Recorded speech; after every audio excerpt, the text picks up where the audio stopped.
Welcome to the Impostor Syndrome Files podcast. My name is Kim Menninger, and I am really excited to share that we are going to be doing something a little different today. I was recently invited by the fabulous women of the Belle Curve podcast to speak with them about imposter syndrome. We had a great conversation, which I wanted to share with all of you here today. Unlike other episodes where I'm the one doing the interviewing, I will be in the hot seat this time. But really, it's just another powerful conversation that reminds us that when it comes to imposter syndrome, we've all been there. I hope you enjoy it.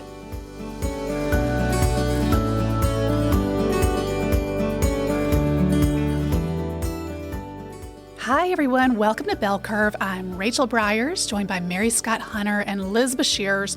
And today we're going to talk about something a little bit sensitive, and that is the times in our lives when we experience inner doubt about our capabilities and lose confidence if we're not careful, second guess our success or even our usefulness, and maybe even self-sabotage, or at the least deal with unhelpful thoughts that sometimes sound something like this. I am not as smart as people think I am, or maybe I used to be, and pretty soon they're going to figure that out and cast me out. Or I better perform at 150% all the time, perfectly, with no mistakes, no matter the cost, or I won't be enough. I don't deserve my success. It must have been luck. Everyone else is a better parent, a better leader, a better spouse, more effective, more, fill in the blank. And I am an outsider. Have you ever had any of these thoughts that really go beyond typical competitiveness or a desire to do well, maybe putting you in an unhealthy mental space of anxiety or self-doubt? Have you ever succumbed to these feelings by sidelining yourself from an opportunity that you earned? If you have, if any of this sounds familiar, it's because it's actually very common.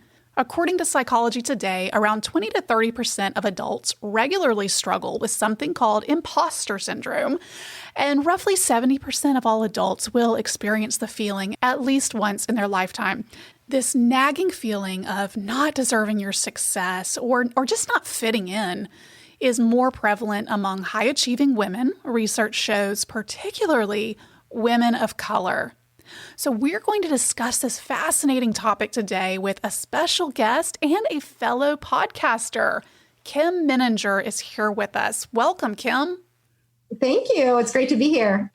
So Kim is the host of a podcast all about dealing with and overcoming imposter syndrome called The Impostor Files, which is how we found her. Kim has a BA in psychology and an MBA from Boston College. She is an ICF Associate Certified Coach, which is really a big deal, and CCE Board Certified Coach with certifications in career, executive, and leadership development coaching. So as a women's leadership coach, Kim, you have told us that you're really passionate about empowering women to become more confident, visible, and influential leaders. And that really after more than 10 years in the high-tech industry, you've experienced firsthand that there are some unique challenges and opportunities facing women, perhaps in traditionally male-dominated environments. So I think it's cool that you strive to be a resource to women in a way that you say you wish you had during your own corporate career. So I'd like to start really with you, Kim, if you can share with us why you're passionate about this topic, and then we'll talk a little bit about our experiences with it. Great. So for me, it all started when I was in college. I studied psychology, as you mentioned, and I was first introduced to that term, imposter syndrome. And I remember thinking at the time, oh, thank God, it's not just me. And it really shaped the way I saw my experience going forward. And while it didn't prevent imposter syndrome from happening to me, when it did come up, I had a name for it. I understood it. And when I decided not to go into a PhD program and pursue my original dream of becoming a clinical psychologist, I went into high tech. And I suddenly found myself in this foreign land where everybody around me was speaking a language I did not understand. They were so much more technical than I was. I felt like they were so much smarter than I was. I can remember sitting in meetings and thinking, I am one question away from this entire house of cards, just crumbling. Crumbling. And I was able to name it. It took me a little while because I was so crippled by the anxiety around it, but it took me a bit, and then I was able to name it. Oh, yeah, this is imposter syndrome. I know exactly what's going on here. And over the course of my career, I was able to make some adjustments and develop some strategies for managing it. And then when I started coaching about 10 years ago, I just saw it all the time with everybody that I was working with, and it became clear to me that this is an epidemic and we're not effectively dealing with it. There is so much opportunity out there to just talk about it at a minimum. And I think a lot of us carry it around like a deep, dark secret. We think there's something shameful about it. And to just get it out there in the open, it makes us feel so much better and makes us realize we're not alone. Oh, isn't that the truth? And the only thing I was thinking during your intro, Rach, is when you said that 70% of all adults have had the experience of imposter syndrome, I'm thinking those other 30% are lying because it's more like 100. Who hasn't had the experience at least once or twice? I mean, maybe it doesn't plague you, but there's just got to be nobody who has achieved any amount of success in their life at all who hasn't had this feeling. Well, it's hard to imagine, like you said, any high achiever, any achiever, because for me, it happens most often, and this is shown in the research, that it happens when we step outside of our comfort zones. So if you're not taking risks, if you're not stretching yourself, if you're doing something that you're perfectly comfortable with all day, every day, maybe that's the 30% that we're talking about, right?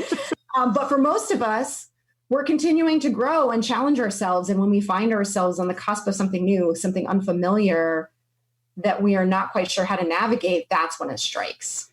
Well, I remember when it struck in my life for sure. And it's, over the years, it's happened now and again, but I remember vividly the first time it really hit me like a ton of bricks. And I felt like I don't belong here.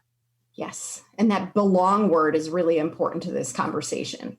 Yeah. So for me, the first time that happened in a big way was in my second duty assignment in the Air Force. I was a young judge advocate general, young attorney, Air Force officer. And I had a really, in hindsight, now that I've, I'm much further along in my career, I had a really terrible boss. He really was genuinely just almost no redeeming qualities. And he had a way of demeaning everyone in the office, not just me. It was categorical. But I remember very shortly into that experience, and I'm fairly confident imposter syndrome doesn't plague me. But I've experienced it just like I think most people have who take any risks. And I remember I was flipping miserable because I just thought, I don't have any business being a lawyer. I don't have any business being an officer in the Air Force. I shouldn't be here. What am I doing? And, working through that was really tough because I didn't even want to tell who my then soon to be spouse. I mean, it's a really shameful feeling when you've worked that hard to get there and everybody kind of thinks, and then, if you tell, a lot of times when you tell, somebody you love, their immediate answer is, you're great, you're fine, just buck up, little camper, and, really there's, and I think I know we're going to get into this in a second, but there are things that you can do to help yourself through it. Real things, not buck up, little camper, type things. And so I struggled through it but I don't think I did a very good job. It was more of a thrash, to be honest. For mine, the stakes were much, much lower but it was equally kind of disconcerting but almost 2 years ago, I got my certification to be a spin teacher.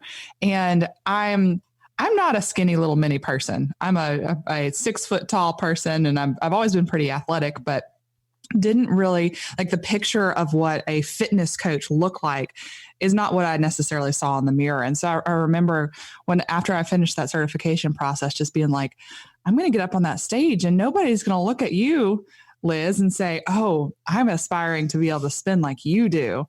And so that was really just kind of an amalgamation of all kinds of different self-esteem issues that was really manifesting itself that took a while to break through. But now it is such a source of joy in my life to get up on that platform and teach spin classes, whether that's we're doing them all outside right now because of COVID, but it's such a source of joy now. And I'm glad I pushed through that to pursue that certification. All right, Rachel, you have to answer your own question. You don't get it. You don't get to get off the hook. Oh, don't get it. Well, I love what you said, Kim, about if you're a risk taker, you're going to feel this, because I think it's safe to say, I know Mary Scott and Liz very well. I think the three of us would rate ourselves at a 10 out of 10 for being risk takers, as being willing to dive in, try something new, for maybe putting a lot of confidence in our abilities to get up to speed and figure things out. So I think this can show up pretty frequently if that's how you are. I'll give you an example when I really felt this strongly from about 10 years ago, and you'll understand. So we lived on a naval base in Italy, and they had the high school, and the volleyball team was playing an Italian volleyball team, and they were short on referees. Well, I played volleyball we were a state championship volleyball team in high school. I can ref the game. That wasn't even my main sport. I'm like, yeah, I'll be the ref. Y'all, it was the most mortifying experience in history, because I played volleyball. That doesn't mean you understand the rules. And I just remember halfway through, and parents were looking at me and they were kind of yelling, and there was another referee who was shaking her head and looking. And it was just that moment where you're like, actually, in this situation, I am an imposter. But it came from a desire to try, to get out there. That sounds fun. Let me do it. And I think professionally, where this has shown up for me is that I have really resisted the term expert. I feel like in so many fields where knowledge is compounding daily, in high tech or in, Liz and I work in a similar industry, you cannot call yourself really, if you're being honest, a digital expert. You just can't, because things change constantly and they're controlled by factors outside of your control. You can be a learner. And so that's where I find myself sometimes even sabotaging my own credibility if I'm not careful. But I do want to kind of define this a little further, Kim, and ask you, what to your view is imposter syndrome? Flesh it out a little bit more if you can. And then why does it tend to affect women more than men? So imposter syndrome is the term for that feeling many of us know, as we talked about 70% of us know, as that sense that I'm a fraud, that people think that I am smarter than I really am, that I'm more capable than I really am, but at any moment there's a risk that I will be exposed. And I think that part of the reason why we see it more often in women is that despite the slow progress we've been seeing in changes in the workplace around gender equity, that many of the organizations where women work are still systematically biased towards men. And when we step into these environments, we feel different, and that makes us question ourselves. And so back to what you said, Mary Scott, about that feeling of belonging or not belonging. If we fundamentally don't feel like we belong in an environment, we feel different from the people around us, we're much more likely to doubt ourselves. Mm-hmm. That aligns so much with the times when I felt like I'm not sure I always gave it a name. I'm not sure I always called it imposter syndrome, but I definitely, first becoming a lawyer, the first time you're in the courtroom, first time you're in a boardroom, first time you're making a closing argument, first time you're doing big things. I don't know if people are used to calling themselves imposters, but they certainly are used to saying, what am I doing here? Do I even belong here? Well, and it shows up a lot in people who have taken a non-traditional path to get to where they are. So if you are, let's say, you talked about being a lawyer. Let's say I decided at this stage of my life that I wanted to shift gears and become a lawyer. I might look at you and think, wow, you took the more traditional path. You went through all of these steps and I didn't. So I'm less legitimate than you are. right? And that might make me feel like an imposter. Or if I'm the first one in my family to do something, I'm the first to go to college, I'm the first to go into a white collar work environment. I didn't grow up marinating in that environment. Whereas if I had parents who went to college and they had friends who went to college and we went to the college football games every weekend and it felt like familiar territory when I got there, if instead everybody else seems so comfortable here and I'm so aware of how different this experience is for me, I'm going to feel like an imposter. Now, that has implications for those in your span of control, men, women, everyone really, that if you make a special effort to make them welcome and maybe even say the words, you belong here, you have a place here, we're so happy you're here. I don't know that you can ever, if imposter syndrome, it creeps in, it's going to creep in. I mean, we're hardwired to feel it. I think at least 70% of us are, maybe, probably more, but to help ameliorate it among those within your span of control, it's just a matter of making them feel welcome, which makes such perfect sense. That's exactly right. And we don't always realize the ways in which we're not making people feel welcome. And I think that is something that we can all be a little bit more mindful of. And especially if you look at the stereotypical workplace today. As I mentioned before, leadership teams are still pretty male dominated. And there's a very strong bias towards extroverts. A lot of activity happens in meetings with people who are dominating the airwaves, people who are more comfortable thinking spontaneously. And if I'm an introvert and I prefer to process information before I speak, but the general forum for connecting with other people is one in which I'm brought into a meeting last minute, not a whole lot of time to prepare, and I have to compete with other people who are speaking over me, that is not a comfortable environment. I am not going to feel confident speaking up.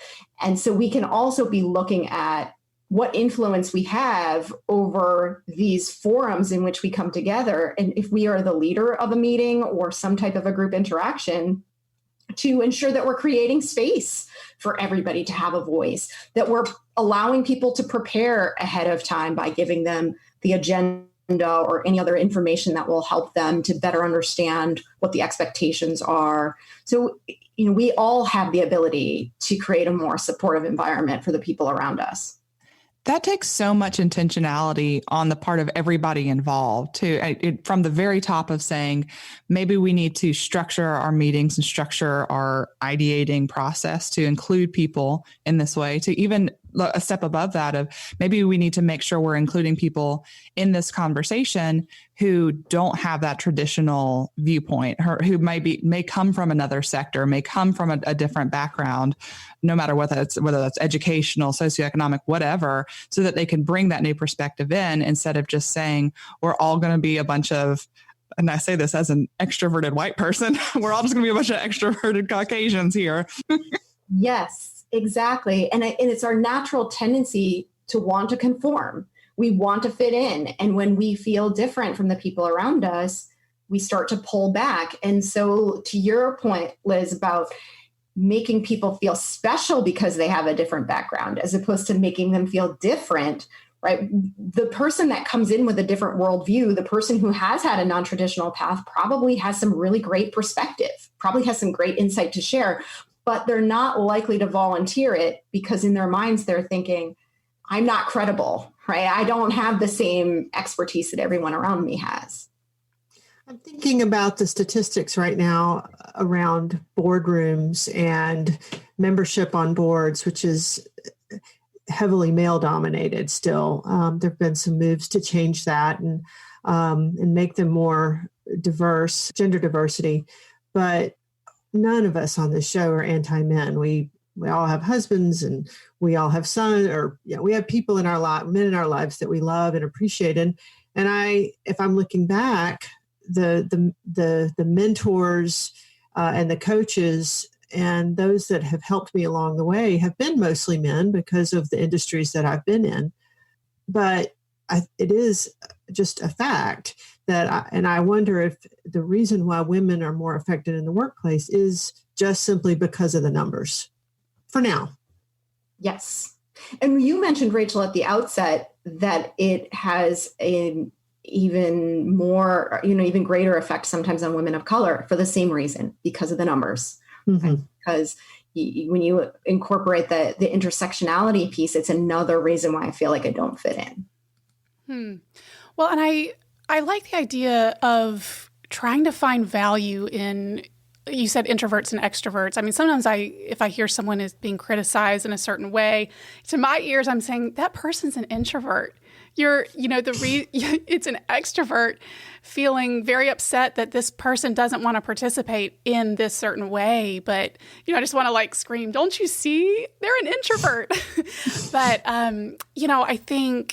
I think the implications sometimes here for anybody who struggles with this can be stress, anxiety. I'd love to hear, how does this present typically for folks? And then how do you overcome it? What are some tips and some ways to manage this if you find yourself the only woman in a high-tech industry as you were, or other situations where you might be battling it? Sure. And you're absolutely right. There are physical and emotional symptoms that come across. The term imposter syndrome makes it sound like it's a medical diagnosis, which is absolutely not. But the very real consequences of that experience can show up in medical ways, right? Maybe depression or anxiety. Maybe I'm not eating right, not sleeping as well, not taking care of myself because either I'm in a chronic state of anxiety or I'm becoming very perfectionistic to try to overcompensate for what I see as deficiencies in my performance or in my expertise. And so I'm spending a lot of energy overthinking something that's already good enough. So I think that the simple first step that we can all take when we find ourselves in these situations is to reach out to other people. I mentioned we carry it around like a deep, dark secret.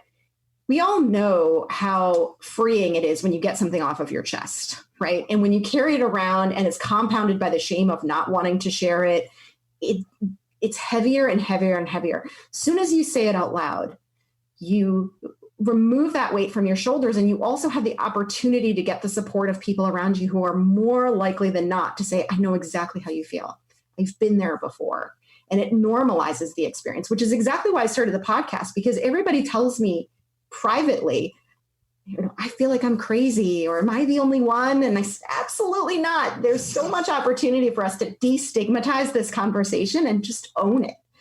And then once you've said it out loud, to really think about what you need in order to feel more confident in the environment around you. I mentioned that it's our natural tendency to see what makes us different as something that makes us less than. Whereas if we can reframe that a bit and start to think about, how does what I do differently complement the value of what other people bring? How can I think about how being an introvert allows me to think differently than the extroverts around me, and really use that to my advantage? That can help me as well. Now I'm thinking back, Kim, to when I was that experience that's very stark in my mind as a young lawyer when I was in the Air Force. And I remember a conversation like it was yesterday where I finally just talked about it with someone that I trusted. And she didn't say, buck up. She didn't say, get over it. She said, I can recall, and she was recalling an experience of her own when she said, I was really persecuted, a lot like you are now. And I remember thinking, somebody finally understands what I feel like I'm going through right now.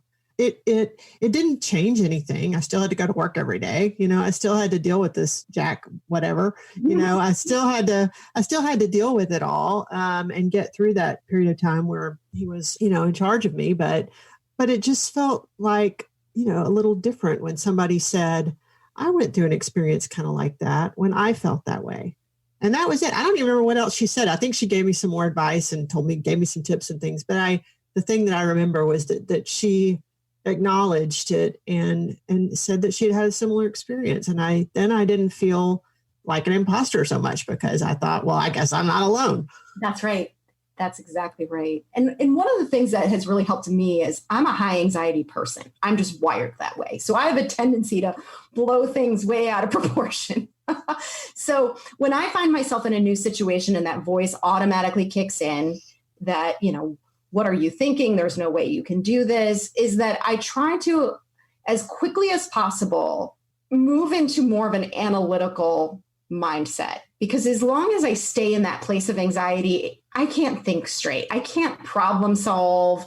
I'm not able to work my way out of it. But if I can instead ask a question like, okay, what am I really afraid of here?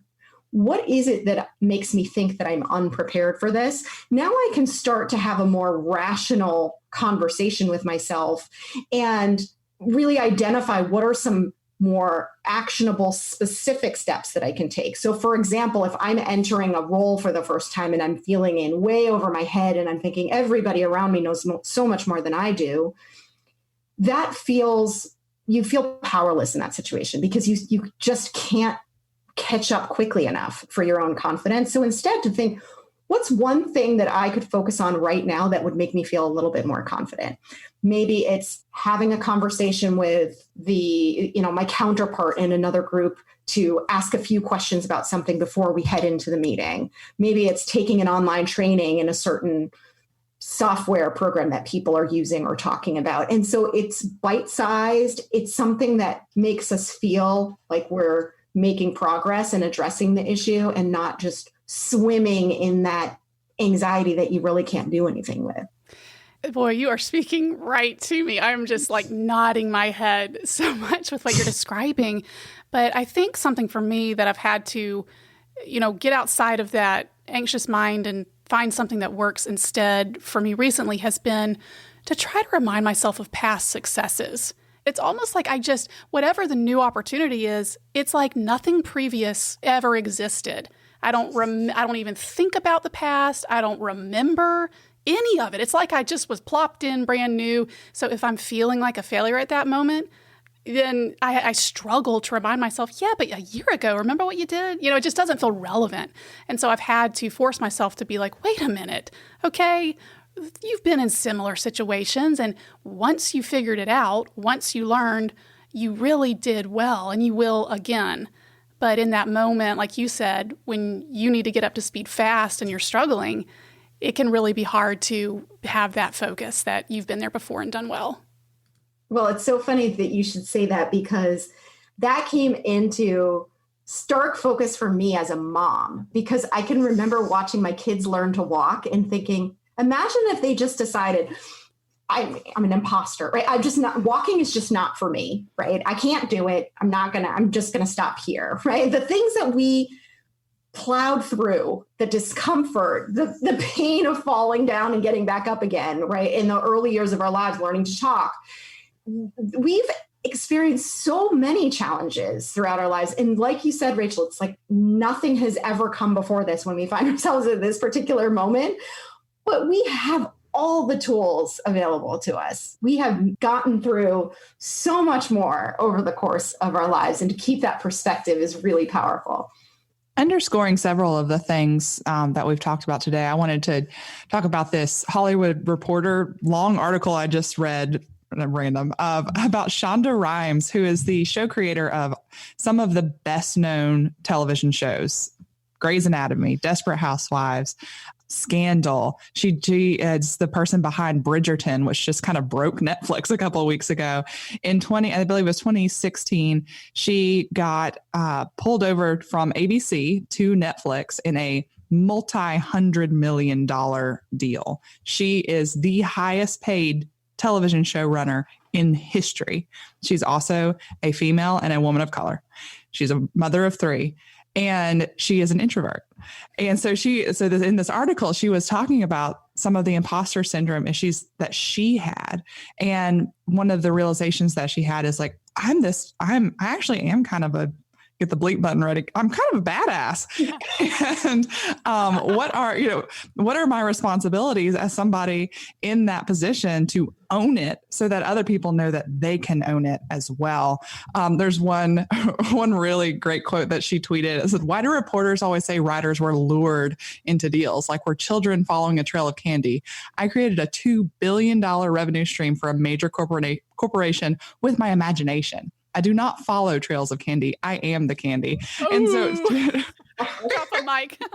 So it's reading through this article, which we'll link in the show notes, but kind of seeing her, that was in 2018. This was 2 years after the Netflix deal. This is over a decade after some of her first shows really started getting big.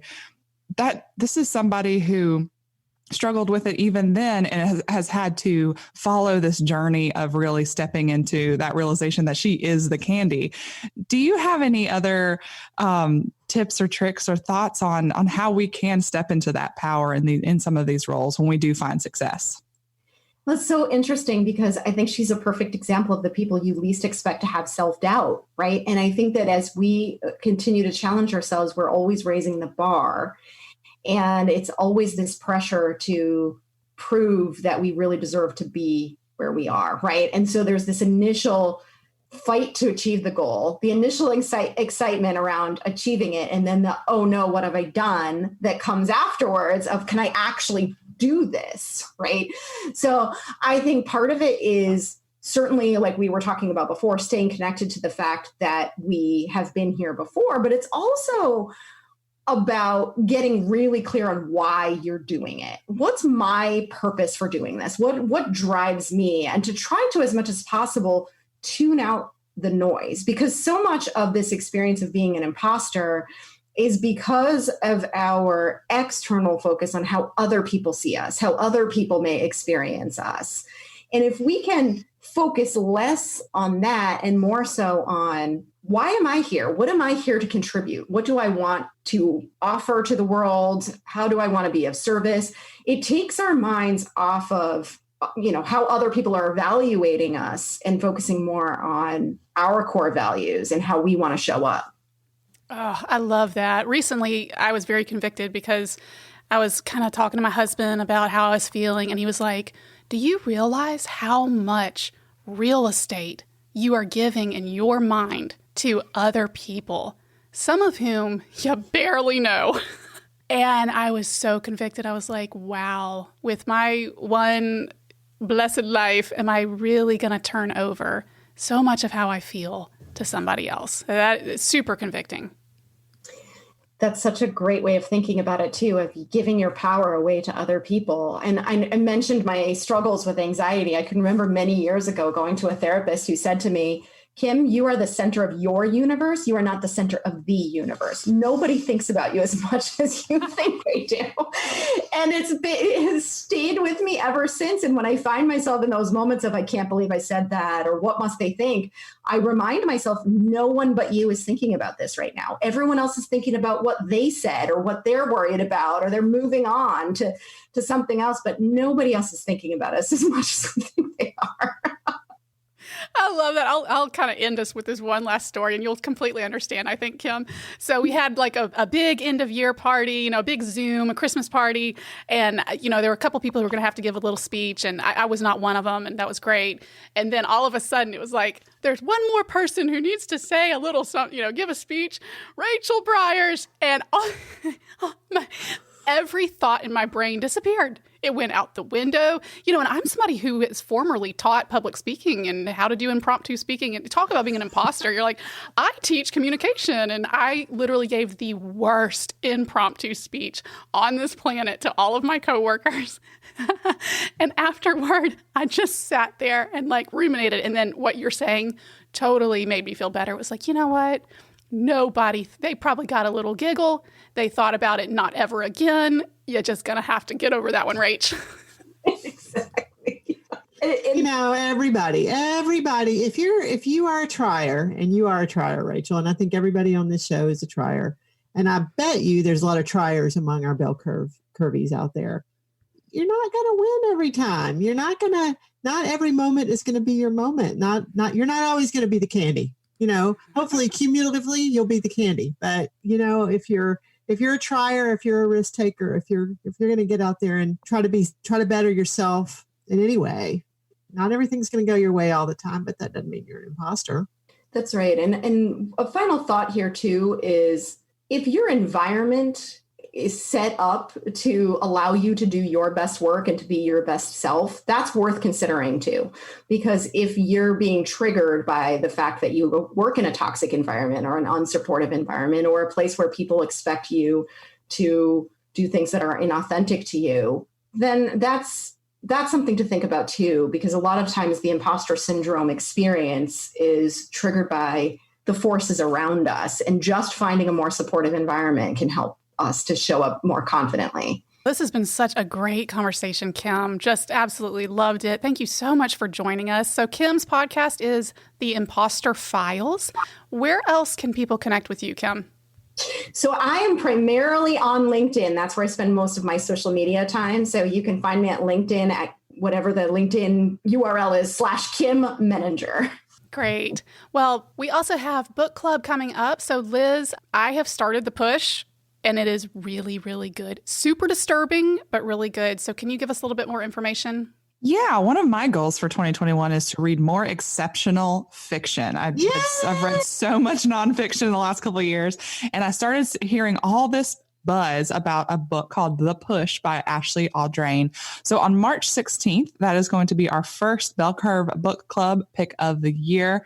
It is a tense, page-turning psychological drama about the making and breaking of a family and a woman whose experience of motherhood is nothing at all what she hoped for and everything she feared. So it's going to be a little bit different from some of our previous book club, but I think we're going to really enjoy it, and we hope you'll join us for that conversation on March 16th. You can also find us on all the socials at Belle Curve Pod, and please go to patreon.com and consider supporting us there. We are at patreon.com/Belle Curve Pod, and consider leaving us a review. We've had a wonderful conversation. We look forward to talking with you all next time. Thanks again for listening today. If you're struggling with imposter syndrome and you'd like additional support, check out the show notes for more resources or contact me directly. I would love to help you. And if you'd like to tell your story, I would love to interview you. You will find my contact info in the show notes, so reach out anytime. Thanks again.